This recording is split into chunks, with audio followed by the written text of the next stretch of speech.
식기 전에 드세요. 비 오는 날엔 뜨끈한 국물이 최고잖아요. 어머니가 해준 밥처럼 두 분께 위로가 되었으면 합니다. 오늘은 죽은 제 아들의 생일입니다. 아이는 살아있을 때 뜨끈한 국밥을 가장 좋아했지요. 서울의 한 좁은 골목 깊숙한 곳에 자리한 허름한 식당. 간판 불이 꺼지려 할 때 노부부 한 쌍이 들어왔습니다. 그들의 주름진 얼굴에는 말로 다 할 수 없는 깊고 진한 슬픔이 배어 있었습니다. 천천히 국밥 한 그릇을 비운 뒤 두 분은 갑자기 쏘스라치게 놀라며 주머니를 뒤지기 시작했습니다. 지갑을 가져오는 것을 잊은 것이었습니다. 수술비 5천만 원이 없어 병원에서 죽어가는 아들을 둔 주인이자 어머니인 한서연 씨는 차마 외면할 수 없었습니다. 괜찮습니다. 저도 아들을 키우는 엄마라 그 마음 이해해요. 그때 서연 씨는 몰랐습니다. 그 추운 겨울밤 그녀가 건넨 국밥 한 그릇이 그녀의 운명을 영원히 바꿔놓게 될 줄은요. 그 운명의 밤으로 함께 들어가기 전에 이 삭막한 세상에 아직 친절이 존재한다고 믿으신다면 구독과 좋아요를 눌러주시고 어디서 듣고 계신지 댓글로 남겨주세요. 당신이 계신 그곳에 행운과 따스함이 가득하기를 기도합니다. 시계가 오후 6시를 가리키자 서울의 하늘은 도시를 집어삼킬 듯 어두워졌습니다. 살을 내는 듯한 겨울바람이 달빛 국밥집의 틈새로 파고들었습니다. 1년 내내 찬물에 손을 담가 거칠어진 손을 가진 한서연 씨는 낡은 간판에 불을 켤까 말까 망설였습니다.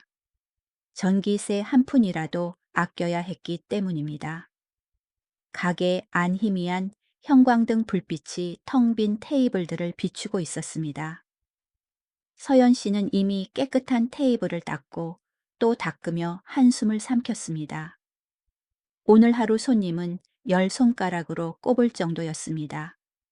옛날에는 물레동에서 소문난 맛집이라 골목까지 줄을 섰었는데 지금은 그녀의 인생처럼 쓸쓸하기만 했습니다. 그녀의 시선은 무의식적으로 계산대 위에 놓인 액정이 깨진 휴대폰에 고정되었습니다. 서울대학교 병원에서 온 문자 메시지가 번쩍였는데 그 무게는 이 과부의 삶을 짓누르기에 충분했습니다. 긴급 통지 환자 한도윤 심장 이식 수술비 5천만 원, 내일 낮 12시까지 납부 요망. 원무과 서연 씨의 손이 덜덜 떨리며 행주가 바닥으로 떨어졌습니다. 5천만 원. 5천 원짜리 국밥을 파는 그녀에게는 북한산이 가슴을 짓누르는 것 같은 비현실적인 숫자였습니다. 그녀는 솟구치는 뜨거운 눈물을 황급히 닦아내고 앞치마 주머니에서 너덜너덜한 수첩을 꺼냈습니다. 돼지고기 값 가스비, 지난달 전기세, 갚지 못한 붉은색 숫자들만 빼곡했습니다. 따르릉, 따르릉, 따르릉. 정적을 찢는 날카로운 전화벨 소리가 울렸습니다. 서연 씨는 심장이 쿵쿵 뛰며 쏘스라치게 놀랐습니다. 누가 전화했는지 알기 때문입니다. 여보세요. 그녀가 떨리는 목소리로 수화기를 들었습니다. 한 사장 빚대 먹고 도망칠 셈이야. 가게 보증금 빼서 갚는다더니 왜 감감무소식이야. 수화기 너머로 위협적인 냄새가 진동하는 거친 남자의 목소리가 들려왔습니다. 암시장 사채업자들이었습니다. 서연 씨는 뼈가 시리도록 추운 날씨에도 식은땀을 흘리며 눈을 질끈 감았습니다. 제발 부탁드립니다. 다음 주까지만 시간을 주세요. 아들이 위독해서. 다음 주는 무슨 자식 핑계 대지 마. 마감 시한은 내일까지야. 돈 없으면 가게 압류 들어갈 거고 병원으로 아들놈 찾아가도 원망하지 마. 뚝, 뚝, 뚝. 전화가 거칠게 끊겼습니다. 서연 씨는 테이블 모서리를 붙잡고 주저앉았습니다. 30년. 이 가게는 시아버지가 남긴 유산이자 도윤이를 키워낸 곳인데 이렇게 끝나는 걸까요? 뿌연 창밖으로 빗방울이 굵어지기 시작했습니다. 한국의 겨울비는 잔인하게도 살을 찌르는 바늘처럼 차가웠습니다. 그녀는 가게를 둘러보았습니다. 기름때 묻은 벽색 바랜 나무 의자 곳곳에 추억이 서려 있었습니다. 하지만 무엇보다 고통스러운 건 도윤이의 모습이었습니다. 얼마 전까지만 해도 훤칠한 청년으로 우수한 성적으로 대학을 졸업하고 엄마, 저 곧 취직해요. 집도 사고 엄마 쉬게 해드릴게요. 라며 환하게 웃던 아이였습니다. 그런데 악몽처럼 덮친 병마가 모든 것을 앗아갔습니다. 서연 씨는 헝클어진 머리를 쓸어 넘기며 억지로 일어섰습니다. 무너지면 안 돼, 서연아. 아직 저녁이 남았잖아. 혹시 기적이 일어날지도 몰라. 그녀는 바람 앞의 등불처럼 희미한 희망이라도 붙잡으려 스스로를 다독였습니다. 딸랑. 문 앞에 걸린 풍경 소리가 울렸습니다. 육중한 나무 문이 밀리며 찬바람과 빗소리가 가게 안으로 들이닥쳤습니다. 노부부였습니다. 백발의 남자는 허리가 약간 구부정했고 낡았지만 잘 다림질된 코트를 입고 있었습니다. 옆에 선 아내는 회색 털목도리를 두르고 있었는데 인자한 얼굴에는 고행의 주름이 깊게 패여 있었습니다. 두 분 모두 단정하고 예의 바른 태도였지만 그들의 그 눈에는 가슴 저미도록 깊고 우울한 슬픔이 담겨 있었습니다. 어서 오세요. 비가 이렇게 많이 오는데 고생하셨네요. 서연 씨는 황급히 달려나가 억지 미소를 지으며 의자를 빼드렸습니다. 두 분은 노란 불빛이 비치는 가장 구석진 테이블에 말없이 앉았습니다. 남자는 떨리는 손으로 메뉴판을 집어들더니 낙엽이 바스라지는 듯한 잠긴 목소리로 말했습니다. 여기 따뜻한 국밥 2그릇 주시오. 네, 금방 준비해 드릴게요. 잠시만 기다려 주세요. 서연 씨는 서둘러 주방으로 들어갔습니다. 칼질 소리와 국 끓는 소리가 숨 막히는 침묵을 조금이나마 덜어주었습니다. 그녀는 국을 가득 담고 가장 좋은 고기를 골라 얹은 뒤 파를 듬뿍 뿌렸습니다. 어차피 손님도 없는 터라 이 노부부의 속이라도 따뜻하게 데워드리고 싶었습니다. 김이 모락모락 나는 뚝배기 2그릇을 테이블에 내려놓으며 그녀가 부드럽게 말했습니다. 날이 많이 춥죠. 식기 전에 드세요. 깍두기도 좀 더 담았습니다. 고맙소, 주인장. 남편이 가볍게 고개를 끄덕였습니다. 그들은 수저를 들었지만 바로 먹지 않았습니다. 두 사람 모두 김이 피어오르는 국밥을 멍하니 바라보며 마치 그 흐릿한 연기 속에서 누군가의 형상을 찾고 있는 듯 했습니다. 그러다 아내가 떨리는 손으로 국물을 떠 입으로 가져갔습니다. 첫 국물을 삼키자마자 주름진 뺨 위로 2줄기 눈물이 흘러내려 꽉 쥐고 있던 손등 위로 뚝뚝 떨어졌습니다.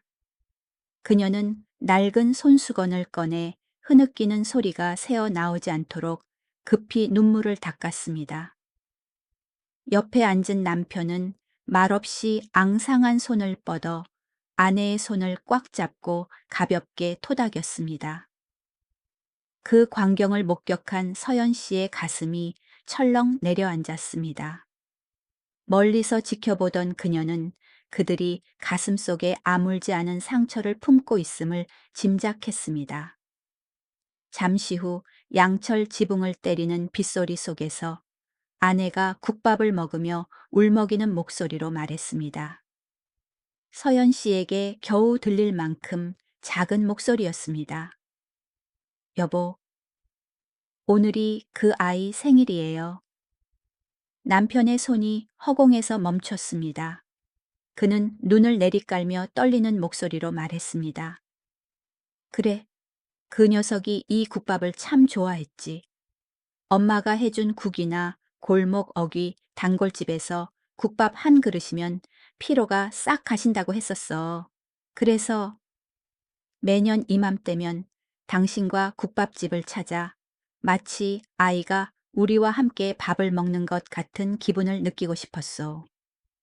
계산대 뒤에 서 있던 서연 씨는 그 말을 듣고 코끝이 찡해졌습니다. 그런 사연이 있었군요. 자식 생일에 눈물 젖은 밥을 먹어야 하는 부모라니. 그녀는 이해했습니다. 자식이 아파하는 모습을 지켜봐야 하는 무력감을 누구보다 잘 알기에. 아마도 그들의 아들은 부모가 닿을 수 없는 아주 먼 곳으로 떠난 모양입니다. 노부부는 국밥을 아주 천천히 한 숟가락 한 숟가락 마치 사랑하는 아들과의 소중한 추억을 되새기듯 소중히 먹었습니다. 가게 안의 공기는 가라앉았고 조용한 식사 소리와 밖에서 흐느끼는 빗소리만이 남았습니다. 마침내 두 뚝배기가 바닥을 드러냈습니다. 남자는 옷깃을 여미고 아내를 부축해 일으킨 뒤 천천히 계산대 쪽으로 걸어왔습니다. 그는 안주머니에 손을 넣어 지갑을 찾았습니다. 하지만 그의 입가에 걸려있던 어색한 미소가 사라졌습니다. 얼굴색이 하얗게 질렸습니다. 그는 코트 주머니를 그리고 바지 주머니를 뒤졌지만 늙은 손은 통제할 수 없이 떨렸습니다. 이럴 수가. 분명히 여기 넣었는데. 남편이 당황해하자 아내도 황급히 낡은 핸드백을 뒤졌습니다. 손수건, 약통 열쇠. 하지만 지갑은 어디에도 없었습니다. 아이고, 여보. 우리 집에 지갑을 두고 왔나 봐요. 아내의 목소리가 두려움으로 갈라졌습니다. 분위기는 극도로 긴장되었습니다. 두 노인은 가게 한가운데 못 박힌 듯 서서 수치심과 모멸감에 얼굴이 붉어졌습니다. 평생을 청렴하게 자존심을 지키며 살아왔을 그들이 이런 난처한 상황에 처한 건 아마 처음일 것입니다. 정말 죄송합니다, 주인장. 남편이 허리를 깊이 숙이며 떨리는 목소리로 말했습니다. 내가 늙어서 망령이 들었나 보. 오늘 아이 생각만 하느라 그만 외상으로 해주시오. 이 시계를 맡길 테니 내일 아침에 반드시 돈을 가져와 갚겠소. 서연 씨는 그가 내민 낡은 시계를 보다가 텅 빈 자신의 돈통을 내려다 보았습니다. 내일이 5천만 원 납부 마감일입니다. 국밥 2그릇 값 1만 원 남들에게는 작은 돈일지 몰라도 지금 그녀에게는 약값이고 쌀값이었습니다. 그녀는 잠시 망설였습니다. 궁핍함은 때로 사람을 이기적으로 만듭니다. 하지만 그녀는 노신사의 눈을 바라보았습니다. 눈물이 그렁그렁한 간절하고 괴로워하는 눈빛. 그리고 남편에게 떨며 기대어 있는 아내를 보았습니다. 그 모습이 자식을 위해 절망하고 있는 자신의 모습과 겹쳐졌습니다. 그녀는 그들에게서 자신을 보았습니다. 영원 같은 1초의 침묵이 흘렀습니다. 서연 씨는 깊은 숨을 들이마시며 자신의 빚에 대한 두려움을 떨쳐내고 최대한 따뜻한 미소를 지었습니다. 괜찮습니다. 그녀는 시계를 쥔 노인의 손을 부드럽게 밀어냈습니다. 그러지 마세요. 저도 아들을 키우는 엄마라 두 분 마음 이해합니다. 오늘은 아드님의 특별한 날이잖아요. 서연 씨가 울먹이며 말했습니다. 그냥 제가 아드님 생일에 대접하는 밥이라고 생각해 주세요. 어서 귀가하세요. 비가 많이 옵니다. 노부부는 믿기지 않는다는 표정으로 서연 씨를 바라보았습니다. 삭막하고 냉정한 서울 사회에서 이런 호의는 마치 동화 같은 이야기였습니다. 아니, 안 됩니다, 주인장. 우리는 꼭 정말 괜찮다니까요. 서연 씨는 계산대에서 나와 아내의 차가운 두 손을 잡았습니다. 세상에는 돈보다 귀한 것들이 많아요. 두 분이 아드님을 얼마나 사랑하고 고생하며 키우셨는지 다 느껴집니다. 제발 가셔서 쉬세요, 감기 드시지 않게. 투박하지만 진심 어린 마음에 아내는 왈칵 눈물을 터뜨렸습니다. 그녀는 서연 씨의 손을 꼭 잡고 흔들었습니다. 고마워요. 정말 고마워요, 사장님. 이 은혜를 어떻게 갚아야 할지. 아직도 이런 좋은 사람이 있다니. 두 분은 서연 씨에게 몇 번이나 허리를 숙여 인사하고는 서로를 부축하며 문 밖으로 나갔습니다. 서울의 겨울밤 하얗게 쏟아지는 빗줄기 속으로 비틀거리는 그들의 뒷모습이 사라졌습니다.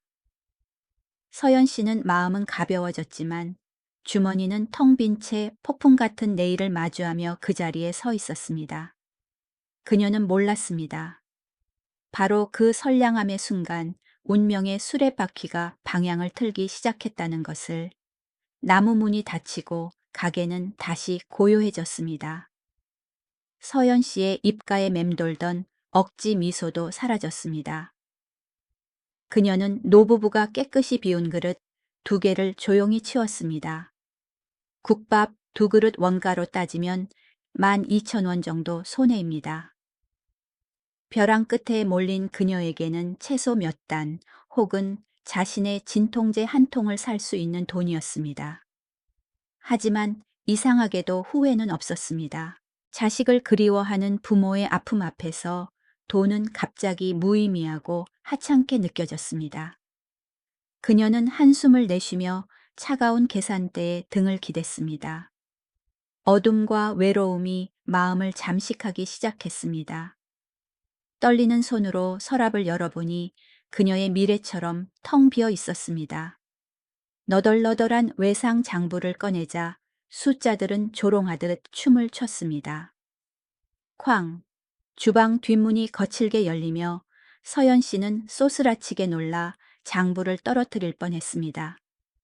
기름이 잔뜩 묻은 앞치마를 두른 거구의 남자가 불그락 푸르락한 얼굴로 들이닥쳤습니다. 돼지고기를 납품하는 정육점 주인 박 씨였습니다. 한 사장, 그의 고함 소리가 텅 빈 가게를 울려 선반 위 유리잔들이 흔들렸습니다. 오늘 고기값 안 주면 내일부터 거래 끊어. 2달이야. 2달이나 미뤘잖아. 나도 처자식이 있어. 나도 먹고 살아야지 자선 사업하는 거 아니라고. 그는 씩씩거리며 낡은 업소용 냉장고로 걸어가 문을 확 열어젖혔습니다. 안은 텅 비어 있었습니다. 이것 봐, 고기 한 점 없잖아. 장사를 믿음으로 할 거야. 박 씨가 냉장고 문을 쾅 닫자 쇠 부딪히는 소리가 요란했습니다. 당장 돈 갚아 아니면 가게 접어. 서연 씨는 덜덜 떨며 두 손을 모으고 허리를 굽혔습니다. 박 사장님, 죄송합니다. 제발 오늘만 봐주세요. 내일까지 어떻게든 융통해서. 박 씨는 초라한 과부를 차갑게 내려다보며 코웃음을 쳤습니다. 동정심은 이미 바닥난 상태였습니다. 좋아. 마감은 내일 점심이야. 계좌에 돈 안 들어오면 내가 어떻게 나올지 기대해. 그는 서연 씨를 남겨두고 나가버렸습니다. 그녀는 의자에 주저앉아 손발이 후들거렸습니다. 하지만 운명의 장난은 아직 그녀를 놓아주지 않았습니다. 따르릉, 따르릉. 전화벨 소리가 다시 울렸습니다. 날카로운 칼날처럼 예리했습니다. 발신자 표시 서울대학교 병원. 서연 씨는 깊은 숨을 들이쉬며 침착하려 애썼습니다. 여보세요. 네, 접니다. 환자 한도윤, 보호자 되십니까? 원무과 여직원의 목소리는 차갑고 기계적이었습니다. 마지막 통보입니다. 환자의 심장 이식 수술이 다음 주로 예정되어 있습니다. 하지만 아직 수술비가 입금되지 않았습니다. 네, 알고 있습니다. 그게 보호자님 규정은 규정입니다. 내일 낮 12시까지 5천만 원을 완납하지 않으시면 수술은 취소되고 대기자에게 순서가 넘어갑니다. 대기 명단이 아주 깁니다. 이번 기회를 놓치면 아드님은 한 달을 더 기다려야 할 수도 있습니다. 하지만 주치의 말씀으로는 심장 상태가 그때까지 버티기 힘들 거라고 하십니다. 서연 씨의 귀가 멍해졌습니다. 한 달 도윤이는 하루하루 겨우 버티고 있는데 어떻게 기다리란 말입니까? 그녀는 부서질 듯한 목소리로 더듬거렸습니다. 알겠습니다. 꼭 마련하겠습니다. 제발 취소하지 말아주세요. 제발. 전화가 끊겼습니다. 죽음 같은 침묵이 달빛 국밥집을 감쌌습니다. 서연 씨는 비틀거며 주방으로 들어가 차가운 타일 바닥에 주저앉았습니다. 첫 월급을 탔다며 꽃다발을 들고 집 앞에서 쓰러지던 도윤이의 모습이 떠올랐습니다. 엄마 고생 덜어주겠다며 아르바이트를 3개나 뛰다가 쓰러진 효자였습니다. 이제 그 아이의 목숨값은 5천만 원이 되었습니다. 사채를 쓰고 폐물을 다 팔아도 턱없이 부족했습니다. 도윤아, 엄마가 미안해. 엄마가 너무 무능해서. 그녀는 얼굴을 감싸쥐고 오열했습니다. 어두운 주방에 엄마의 서러운 울음소리가 메아리쳤습니다. 하지만 한참 후 그녀는 고개를 들어 눈물을 닦았습니다. 이렇게 앉아서 울고만 있을 수는 없습니다. 운다고 아들을 구할 순 없으니까요. 그녀는 억지로 일어나 냉동실을 열고 구석에 깊이 넣어둔 비닐봉지를 꺼냈습니다. 가장 좋은 사골뼈와 잡뼈 조금, 마지막 남은 재료였습니다. 그녀는 핏물을 빼기 위해 뼈를 찬물에 담갔습니다. 돌아가신 시아버지의 가르침이 귓가에 맴돌았습니다. 아가, 국밥 한 그릇은 말이다. 반은 재료고 반은 정성이다. 끓이는 사람 마음이 탁하면 국물 맛도 절대 맑고 깊어질 수 없어. 국물은 거짓말을 하지 않는단다. 서연 씨는 큰 가마솥에 뼈를 넣고 물을 가득 부은 뒤 불을 켰습니다. 그래, 손님은 왕이지. 배고픈 사람에게 따뜻한 밥 한 끼 대접하는 것도 도윤이를 위해 덕을 쌓는 일일 거야. 파란 불꽃이 솥바닥을 감싸며 타올랐고 마치 그녀 가슴 속의 희미한 희망에도 불을 지피는 듯 했습니다. 다음 날 아침 서울은 짙은 안개에 잠겼습니다. 시계는 아침 7시를 가리켰지만 겨울 해는 게으르게도 아직 모습을 드러내지 않았습니다. 반짝이는 검은색 고급 세단 한 대가 달빛 국밥집 맞은편 좁은 골목으로 조용히 들어와 그늘에 멈춰 섰습니다. 차체에는 하늘그룹의 금장 로고가 빛나고 있었습니다. 뒷좌석에서 강태준 회장이 창문을 조금 내리고 날카로운 눈빛으로 허름한 식당을 응시했습니다. 어젯밤 여주인이 보여준 국밥과 마음 씀씀이가 이 권력 있는 회장을 밤새 뒤척이게 만들었습니다. 그의 손에는 두툼한 봉투가 들려 있었습니다. 어제 저녁 식사 값의 수백 배는 좋게 될 돈이었습니다. 회장님, 제가 다녀오겠습니다. 조수석에 앉아있던 성실한 중년의 이 비서가 최고급 홍삼 선물 세트를 들고 뒤를 돌아보았습니다. 아니, 강 회장이 손을 들어 제지했습니다. 내가 직접 가겠네. 은혜 갚는 일은 남을 시켜서 될 게 아니야. 강 회장이 차 문을 열려던 순간 멈칫했습니다. 가게 앞에서 남루한 차림의 누군가가 서성이고 있었습니다. 헝클어진 머리에 다 찢어진 운동화를 신어 동상 걸린 발가락이 보이는 노숙자였습니다. 그는 배가 고픈지 침을 꿀꺽 삼키며 김서린 유리창 안을 기웃거렸지만 감히 들어갈 엄두를 내지 못했습니다. 강 회장은 손을 거두고 비서에게 조용히 하라는 신호를 보냈습니다. 기다려봐. 무슨 일이 일어나는지 보자고. 노숙자는 한참을 망설이다 자격지심 때문인지 발길을 돌리려 했습니다. 바로 그때 가게 문이 열렸습니다. 밤새 육수 끓이는 솥을 지키느라 퀭한 얼굴에 서연 씨가 낡은 앞치마를 두른 채 나왔습니다. 아저씨, 그녀가 불렀습니다. 남자는 깜짝 놀라 몸을 움츠렸습니다. 아, 저 그냥 지나가는 길이었어요. 아무 뜻 없었습니다. 서연 씨는 찢어진 신발 속의 맨발을 보며 눈빛이 흔들렸습니다. 그녀가 인자하게 웃었습니다. 많이 춥죠? 들어오세요. 들어와서 뭐 좀 드시고 가세요. 하지만 전 돈이 없는데요. 노숙자가 더듬거리며 뒷걸음질 쳤습니다. 누가 돈 달래요?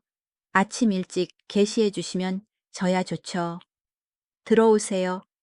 거절할 틈도 없이. 서연 씨는 다가와 노숙자의 더러운 소매를 조심스럽게 잡고 가게 안으로 이끌었습니다. 차 안에서 이 비서는 놀라 입을 다물지 못했습니다. 강 회장은 침묵한 채 유리창 너머로 벌어지는 광경에 시선을 고정했습니다. 서연 씨는 노숙자를 난로와 가장 가까운 테이블에 앉혔습니다. 고기가 듬뿍 담긴 김이 모락모락 나는 국밥과 붉은 김치 깍두기를 내왔습니다. 고맙습니다. 정말 고맙습니다. 노숙자는 눈물을 글썽였습니다. 그는 떨리는 손으로 숟가락을 들고 누가 뺏어먹기라도 할까봐 허겁지겁 국밥을 퍼넣었습니다. 천천히 드세요. 체해요. 물 좀 드시고요. 서연 씨는 급히 따뜻한 물을 따라주며 안타까운 눈빛으로 바라보았습니다. 굶으신 지 오래되셨어요? 사흘 동안 아무것도 못 먹었습니다. 세상에, 그럼 더 천천히 드셔야죠. 위 놀라요? 그 모습을 지켜보던 이 비서가 감탄하며 회장에게 말했습니다. 회장님, 저 여사장님, 어제는 회장님 정체를 모르고도 무료로 주시더니 오늘은 또 강 회장은 천천히 고개를 끄덕이며 입가에 보기 드문 미소를 지었습니다.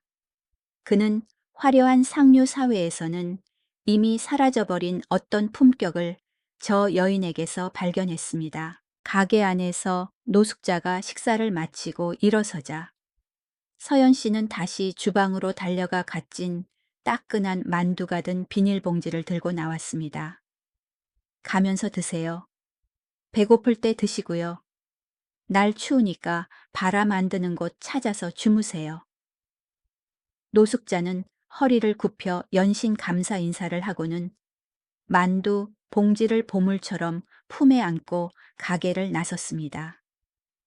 강 회장은 그제야 의자에 몸을 기대며 돈 봉투를 안주머니에 넣었습니다. 이 비서. 네, 회장님. 홍삼은 넣어둬. 지금은 때가 아니야. 그의 목소리는 차분하지만 단호했습니다. 저 여자는 보여주기식이 아니야. 본능이야. 요즘 세상에 저렇게 바보같이 착한 사람이 있다니 참 기이하군. 하지만 계속 저렇게 착하기만 해선 누구를 구하기도 전에 가게가 먼저 망할 거야. 그럼 돌아가시겠습니까? 아니, 더 자세히 알고 싶어. 강 회장의 눈빛이 다시 예리해졌습니다. 이 비서 자네가 한서연 씨의 사정을 낱낱이 조사하게. 왜 가게에 파리만 날리는지, 가족 관계는 어떤지, 그리고 특히 어젯밤 말했던 그 아들에 대해 자세히 알아봐. 알겠습니다. 차는 출발했고 늙은 회장의 머릿속에서는 계획 하나가 서서히 구체화되고 있었습니다. 이틀 후, 손님이 가장 적은 오후 2시. 이 비서는 고급 양복을 벗고 평범한 등산복 차림으로 달빛 국밥집에 들어갔습니다. 뜨내기 손님인 척 연기했습니다. 국밥 한 그릇 주시오. 네, 금방 나옵니다. 서연 씨가 대답했습니다. 걱정으로 눈밑이 거뭇했지만 목소리는 여전히 상냥했습니다. 이 비서는 재빨리 주위를 살폈습니다. 가게는 낡았지만 테이블과 의자는 윤인하게 닦여 있었습니다. 벽에는 누렇게 바랜 흑백 사진이 걸려 있었는데 젊은 시절의 서연 씨가 인자해 보이는 노인 시아버지 옆에서 환하게 웃고 있었습니다. 국밥이 나왔습니다. 이 비서는 국물을 한 숟가락 맛보았습니다. 그의 눈썹이 살짝 치켜 올라갔습니다. 흔한 조미료의 느끼한 단맛이 아니라 충분한 시간 동안 푹 고아낸 사골의 깊고 진한 단맛이었습니다. 놀라울 정도로 정직한 맛이었습니다. 바로 그때 쾅, 가게 문이 다시 한번 거칠게 열렸습니다. 하지만 이번엔 빚쟁이가 아니라 술 냄새를 풍기며 비틀거리는 뚱뚱하고 얼굴이 붉은 남자가 들어왔습니다. 여기가 그 빌어먹을 달빛 국밥집이야. 그가 혀 꼬인 소리로 삿대질을 했습니다. 서연 씨가 급히 달려나갔습니다. 네, 맞습니다만. 손님 무슨 일이세요? 무슨 일 내가 누군지 알아? 그가 테이블을 탁 치는 바람에 이 비서의 국밥 국물이 출렁거렸습니다. 내가 길 건너 왕국밥 사장이야. 아, 조 사장님.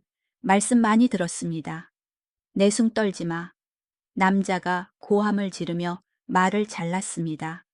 이 아줌마야, 당신 우리 가게 육수 비법 훔쳐갔지. 어쩐지 요즘 손님들이 이 집 맛이 우리 집이랑 비슷하다고 하더라니.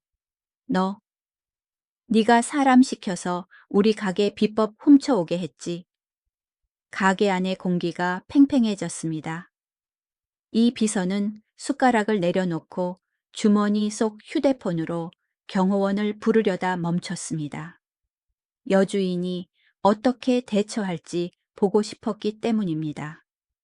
서연 씨는 깊은 숨을 들이쉬고 취객의 눈을 똑바로 바라보며 차분하지만 단호한 목소리로 말했습니다. 조 사장님, 오해가 있으십니다. 이 국밥은 30년 전 시아버님께서 남겨주신 가문의 비법 그대로입니다. 소금 한 톨도 바꾼 적 없어요. 제 아들이 병원에서 사경을 헤매고 있고 빚더미에 앉아 가게가 넘어가게 생겼습니다. 제가 모든 걸 잃을지언정 장사하는 사람으로서의 양심과 자존심은 절대 팔지 않습니다. 전 누구의 것도 훔치지 않았습니다. 그녀의 말은 찬물 한 바가지처럼 취객의 얼굴에 끼얹어졌습니다. 남자는 멍하니 입을 벌린 채 아무 말도 하지 못했습니다. 그녀의 가난과 고통에 대한 소문은 들었지만 이렇게 당당하게 인정할 줄은 몰랐던 것입니다. 서연 씨는 그가 반응할 틈을 주지 않았습니다. 그녀는 조용히 시원한 물 한 잔을 떠와 그 앞에 놓았습니다. 물 좀 드시고 화 가라앉히세요. 술 드셔서 열이 오르신 것 같은데 생각이 잘 안 나실 거예요. 그녀의 목소리가 부드러워졌습니다. 요즘 장사도 안 되고 경쟁도 치열해서 다들 힘든 거 알아요. 하지만 의심스러우시면 주방으로 들어오세요. 뼈 핏물 빼는 것부터 끓이는 것까지 다 보여드릴게요. 남자는 물잔을 보다가 고생스럽지만 강인해 보이는 서연 씨의 얼굴을 바라보았습니다. 처음에 그 기세등등함은 사라지고 부끄러움이 밀려왔습니다. 알겠어. 내가 믿지. 남자는 중얼거리며 물을 단숨에 들이켰습니다. 서연 씨는 안도의 미소를 지으며 주방에서 작은 플라스틱 통을 가져왔습니다. 이거 오늘 아침에 담근 깍두기인데 아주 아삭해요. 가져가서 식사하실 때 드시면 술 깨는데 좋을 거예요. 같은 동네에서 장사하는데 이웃사촌끼리 서로 돕고 살아야죠. 남자는 얼굴이 홍당무처럼 빨개져서 떨리는 손으로 김치통을 받았습니다. 그는 기어가는 목소리로 미안합니다, 사장님, 이라고 중얼거리고는 뒤도 돌아보지 않고 도망치듯 나갔습니다. 이 비서는 그 모든 과정을 지켜보며 깊은 존경심을 느꼈습니다. 최악의 상황에서도 냉정함과 뜨거운 인간애를 잃지 않는 여인이었습니다.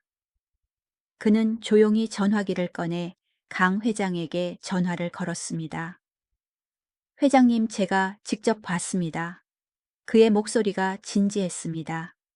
네, 정보가 정확합니다. 아들은 말기 신부전으로 5천만 원이 급히 필요합니다. 가게는 사채업자들에게 협박당하고 있고요. 수학이 넘어 강 회장의 위험 있고 단호한 목소리가 들렸습니다. 좋아. 이 비서 자네는 진료 기록을 더 자세히 조사해. 그리고 준비해. 저런 어머니, 저런 훌륭한 사람이 모든 걸 잃게 둘 순 없어. 그 가게를 구하고 아들도 살려야 해. 하지만 내 방식대로 해야 한다. 이용 시간은 겨울 강물처럼 잔인하게 흘렀습니다. 마감 시간이 되었습니다. 서연 씨는 텅 빈 거리를 바라보며 계산대에 멍하니 앉아 있었습니다. 손님도 기적도 없었습니다. 그리고 무엇보다 돈이 없었습니다. 쾅쾅쾅. 얇은 나무 문이 부서질 듯 흔들렸습니다. 반응할 새도 없이 건장한 사내둘이 들이닥쳤습니다. 굵은 금목걸이를 하고 얼굴에 흉터가 있는 우두머리가 고개를 치켜들고 소리쳤습니다. 한서연 사장, 시간 끝났어. 돈 내놔. 서연 씨는 떨며 일어나 테이블 모서리를 꽉 잡았습니다. 제발 조금만 더 시간을 주세요. 구하고 있어요. 시간은 무슨 벌써 3달째야. 우두머리가 고함을 지르며 말을 잘랐습니다. 얘들아, 작업해. 부하가 주머니에서 빨간색 딱지 뭉치를 꺼냈습니다. 검은 글씨로 굵게 압류라고 적혀 있었습니다. 안 돼요. 제발 하지 마세요. 과부의 애절한 호소에도 아랑곳하지 않고 그들은 붉은 딱지를 여기저기 붙이기 시작했습니다. 탁탁, 물건에 딱지 붙는 소리가 채찍질 소리처럼 아프게 들렸습니다. 가게의 영혼인 사골 육수 솥 할부도 안 끝난 냉장고 테이블과 의자 낡은 선풍기. 모든 것에 사신의 도장이 찍혔습니다. 내일 트럭 가져와서 다 실어갈 거야. 양도, 증명서 준비해놔. 그들은 피처럼 붉은 딱지로 얼룩진 가게에 서연 씨만 덩그러니 남겨두고 떠났습니다. 그녀는 바닥에 주저앉아 시커먼 가마솥을 끌어안고 통곡했습니다. 차가운 벽에 흐느낌이 메아리 쳤습니다. 아버님, 제가 불효자예요. 가게를 못 지켰어요. 도윤아, 엄마 어떡하니? 너를 어떻게 살려야 하니? 그날 밤 가로등 불빛이 비치는 아래서 서연 씨는 떨리는 손으로 종이에 글을 써 유리창에 붙였습니다. 폐업합니다. 그동안 찾아주셔서 감사합니다. 그녀는 달빛 국밥집 간판 스위치를 껐습니다. 탁. 어둠이 가족의 30년 정성을 집어삼켰습니다. 그녀는 휴대폰을 꺼내 한참을 떨다 겨우 문자를 보냈습니다. 도윤아, 오늘 가게에 손님이 너무 많아서 정리하느라 늦을 것 같아. 밥 챙겨 먹고 약 꼭 먹어라. 사랑한다, 아들. 전송을 누르고 그녀는 절망 속에서 집으로 발걸음을 옮겼습니다. 서울의 밤은 화려했지만 그녀에게 세상은 온통 칠흑 같은 절망뿐이었습니다. 다음 날 아침, 하늘은 금방이라도 무너질 듯 회색빛이었습니다. 끼익. 낡은 흰색 트럭 2대가 매연을 뿜으며 가게 앞에 멈춰 섰습니다. 빚쟁이들이 더 많은 인원을 끌고 더 험악해져서 돌아왔습니다. 다 치워, 냉장고, 냄비, 테이블, 돈 되는 건 다 싫어. 우두머리가 명령했습니다. 제발요, 부탁드립니다. 서연 씨가 뛰쳐나와 양팔을 벌려 주방 문을 막아섰습니다. 다 가져가도 좋으니 육수 손만은 안 돼요. 시아버님이 남기신 유일한 유품이에요. 비켜. 이 미친 여편네야. 건장한 청년이 거칠게 밀치자 서연 씨는 바닥에 나뒹굴었습니다. 쨍그랑. 손에 들고 있던 시아버지와 찍은 액자가 떨어져 산산조각 났습니다.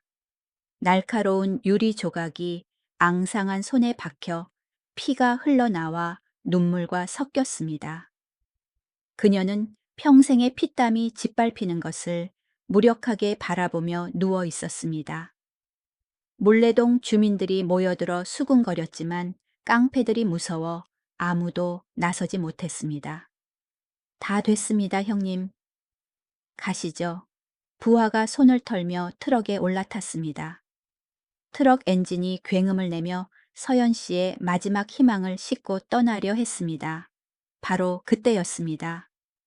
골목 어귀에서 전례 없는 광경이 펼쳐졌습니다. 번쩍이는 검은색 고급 세단 행렬이 좁은 골목 입구를 막으며 들어왔습니다.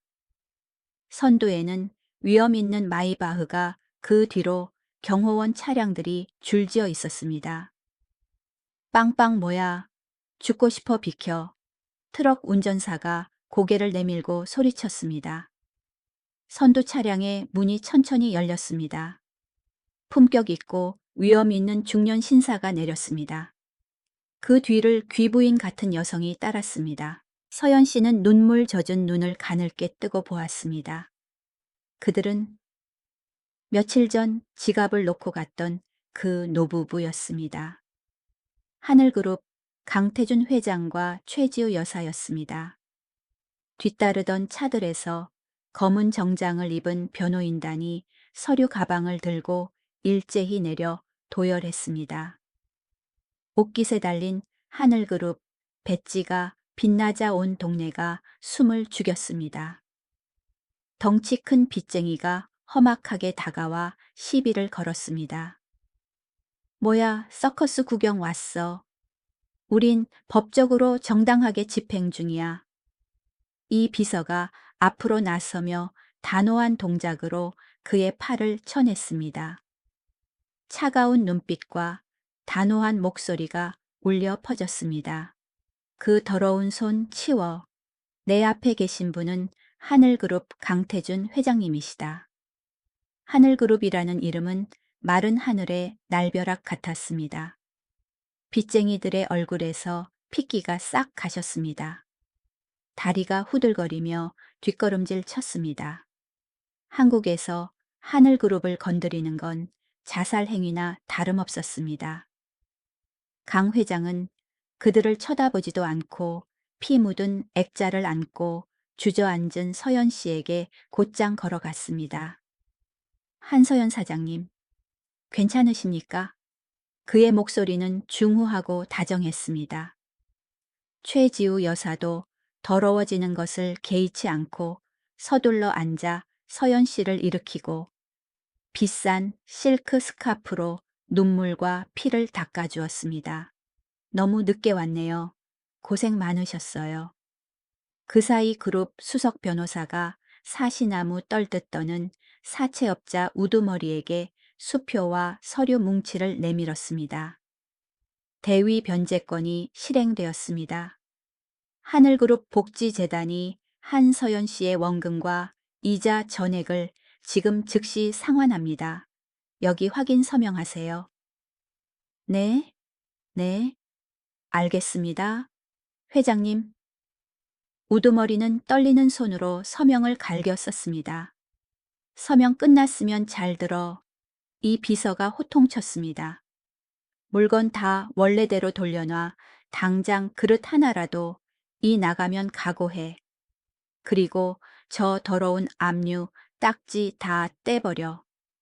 그 후의 광경은 주민들을 놀라게 했습니다. 방금 전까지 험악했던 깡패들이 순한 양처럼 변해 냉장고 냄비 의자를 트럭에서 내려 조심스럽게 가져갈 때보다 더 정중하게 제자리에 놓았습니다. 그들은 땀을 뻘뻘 흘리며 붉은 딱지를 하나하나 긁어냈습니다. 서연 씨는 꿈을 꾸는 듯 멍하니 그 모든 것을 바라보았습니다. 강 회장은 하얀 손수건으로 깨진 액자의 먼지와 유리 조각을 조심스레 닦아내고는 서연 씨에게 정중히 건넸습니다. 한 사장님, 오늘 저희는 그날 국밥값의 은혜를 갚으러 왔습니다. 그리고 더 중요한 의논 드릴 게 있습니다. 그는 서연 씨를 부축해 마치 강도질 당한 적 없었던 것처럼 원상 복구된 가게 안으로 들어갔습니다. 익숙한 테이블에 앉아 강 회장은 따뜻하지만 존경심 담긴 눈으로 그녀를 바라보았습니다. 며칠 전 사장님은 벼랑 끝에 계시면서도 저희 부부에게 무료로 국밥을 주셨습니다. 부모 마음을 이해한다고 하셨죠. 그 말씀이 제 가슴을 울렸습니다. 그는 잠시 말을 멈추고 감정을 추스르며 말했습니다. 제 아들이 10년 전 교통사고로 세상을 떠났습니다. 아이 생일 때마다 저희 부부는 아이가 제일 좋아했던 국밥을 먹으러 허름한 식당들을 찾아다니며 추모하곤 했습니다. 하지만 이곳처럼 따뜻함을 느낀 곳은 없었습니다. 서연 씨는 입을 틀어막고 눈물을 흘렸습니다. 엄마의 직감이 틀리지 않았던 것입니다. 그뿐만이 아닙니다. 강 회장이 말을 이었습니다. 이 비서에게 사장님이 다음 날 노숙자를 도운 이야기, 경쟁자에게 보여준 자존심 있는 태도에 대해 다 들었습니다. 사장님은 이익이 아니라 마음으로 믿음으로 장사하는 분이시더군요. 이 비서가 다가와 그룹 직인이 찍힌 서류 2장을 공손히 테이블 위에 놓았습니다. 사장님, 이건 첫 번째 확인서입니다. 하늘재단이 아드님 한도윤 군의 심장 이식 수술비와 향후 회복 비용 전액을 100% 지원합니다. 병원에 통보했고 아드님 체력이 되는 대로 바로 수술 들어갑니다. 그리고 두 번째는 이 비세오가 미소 지었습니다. 가게 빚 전액 상환 증명서입니다. 이제 이 가게는 온전히 사장님 것입니다. 서연 씨는 종이 2장을 들고 떨었습니다. 천근만근 무거운 종이였습니다. 감사하다는 말을 하고 싶었지만 목이 메어 울음만 터져 나왔습니다.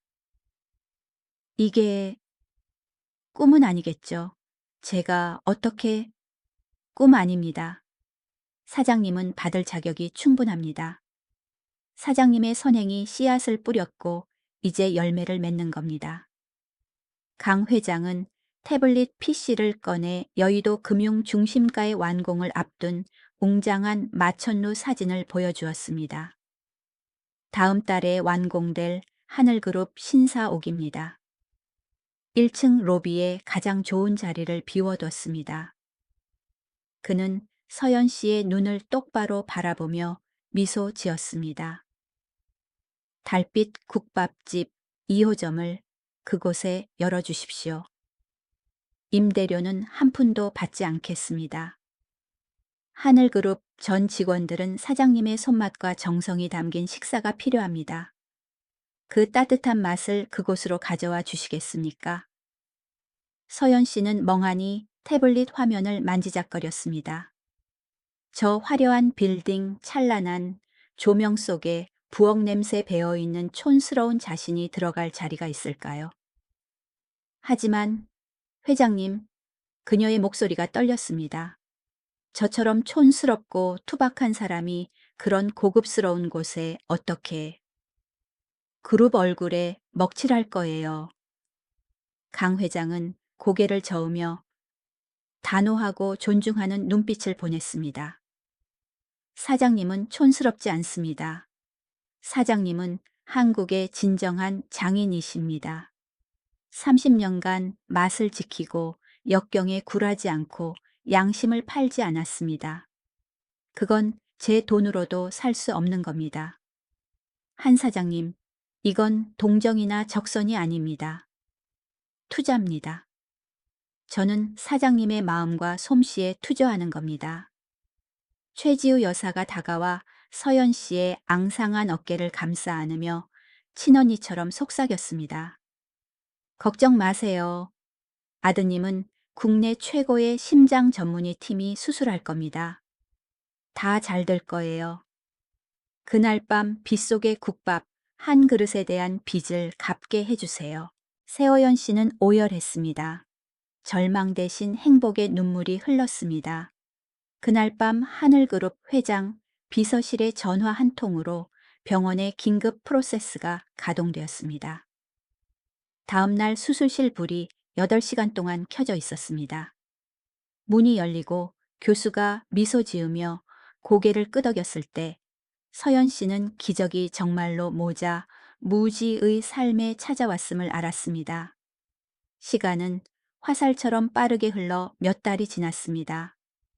한국의 월가라 불리는 여의도 한복판 하늘금융센터 1층 로비는 북정이었습니다. 점심시간이 되자 엘리베이터에서 쏟아져 나온 직장인들이 줄을 섰습니다. 그들은 고급 양식당이나 일식당이 아닌 소박하지만 기품 있는 나무 간판 앞에 길게 줄을 섰습니다. 달빛 국밥, 신스 고백 굿부. 현대적이고 세련된 인테리어 속 중앙에 오픈 키친 유리 너머로 대조적이지만 감동적인 모습이 보였습니다. 시아버지가 쓰던 낡고 검게 그을린 가마솥에서 김이 모락모락 피어오르고 있었습니다. 새하얀 조리복을 입고 가슴에 명예이사라는 금색 명찰을 단 서연 씨가 침착하게 젊은 요리사들을 지도하고 있었습니다. 잘 들어라. 그녀가 국자로 솥을 가볍게 두드렸습니다. 육수는 정성이다. 조미료는 혀를 잠깐 속일 수 있어도 손님 혀는 귀신 같아서 끓이는 사람 마음이 없으면 바로 안다. 멀리서 돌아온 배고픈 가족에게 위로가 되는 밥상을 차린다는 마음으로 끓여야 해. 좋은 소문은 천리길을 간다고 했습니다. 사고를 우려낸 깊고 진한 맛 조미료 없이 엄마의 영혼이 담긴 국밥은 까다로운 여의도 직장인들을 단숨에 사로잡았습니다. SNS에는 치유의 국밥 인증샷이 넘쳐났습니다. 2년 후 바쁜 오후 이 비서, 아니 이제 이 부사장가 주방으로 뛰어 들어왔습니다.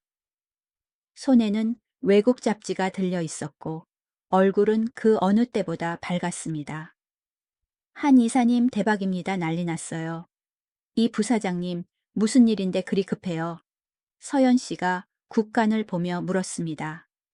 미슐랭 가이드요. 미슐랭 빕 구루망 리스트에 우리 가게가 등재됐습니다. 게다가 권위 있는 뉴욕타임스에서도 사장님 국밥을 한국의 소울푸드라고 극찬하는 기사를 썼어요. 서연 씨는 놀라서 국자를 떨어뜨릴 뻔했습니다. 물레동 골목에 다 쓰러져 가던 가게에서 절망하며 포기하려 했던 시아버지의 맛이 이제 세계로 뻗어나간 것입니다. 그때 자동문이 열리고 훤칠하고 잘생긴 청년이 세련된 정장 차림으로 들어왔습니다. 혈색이 좋고 생기 넘치는 얼굴에는 병색이라곤 찾아볼 수 없었습니다. 한도윤이었습니다. 그는 완전히 회복하여 경영학 석사를 마치고 어머니를 돕기 위해 전문 경영인으로 돌아왔습니다. 엄마 소식 들었어요. 축하해요. 도윤이 달려와 작은 체구의 어머니를 껴안고 번쩍 들어올려 한 바퀴 돌았습니다. 직원들과 손님들의 박수 갈채가 쏟아졌습니다. 고마워요, 엄마. 도윤이 울먹이며 귓가에 속삭였습니다. 엄마가 포기하지 않아서 엄마의 그 선한 국밥 덕분에 제가 다시 살았어요. 이제 힘든 일은 제가 다 할 테니 엄마는 요리만 하고 행복하기만 하세요.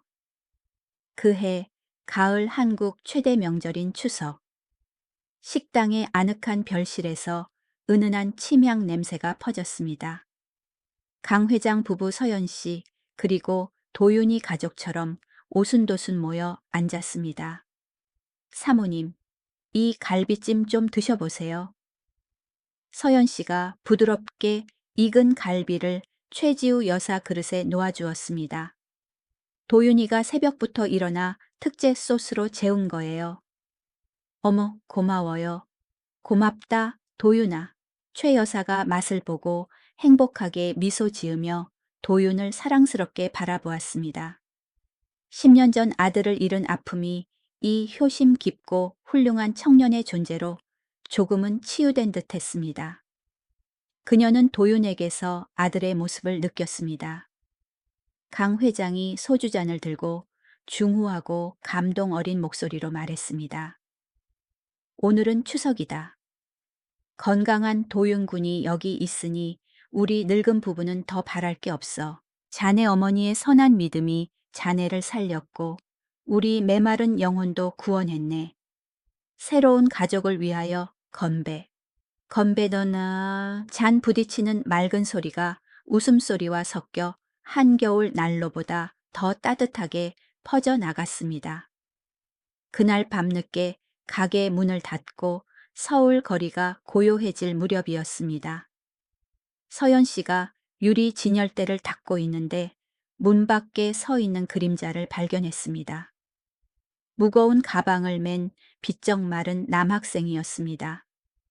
낡은 교복을 입고 피곤에 지친 창백한 얼굴의 소녀는 메뉴판을 뚫어지게 쳐다보다가 빈 주머니를 만지작거리고는 침을 삼키며 돌아서려 했습니다. 그 모습, 너무나 낯익었습니다. 가슴이 저려왔습니다. 녹초가 되도록 알바하던 도윤이 돌아가신 남편, 그리고 가난했던 시절에 자신이 떠올랐습니다.